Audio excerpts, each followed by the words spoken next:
Hi bro. ఆయన hi. Mokshagna entry గురించి ఏంటి? అవును మొత్తం ఎక్కడ చూసినా అదే ట్రెండ్ నడుస్తుంది. మోక్షజ్ఞ సినిమా ఎంట్రీ రాబోతుంది. బాలకృష్ణ వాళ్ళ కొడుకు రాబోతున్నాడు.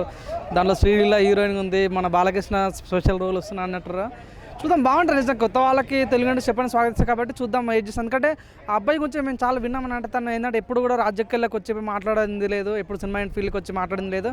కానీ ఏదో ఇంట్రెస్ట్ అయితే ఉంది, తన సినిమా ఫీల్డ్ ఏదో ఇంట్రెస్ట్ అనుకుంది. చూద్దాం. మేమైతే ఇప్పటికి ఎటువంటి రీల్ ఎటువంటి పర్ఫార్మెన్స్ ఎక్కడ చూడలేదు.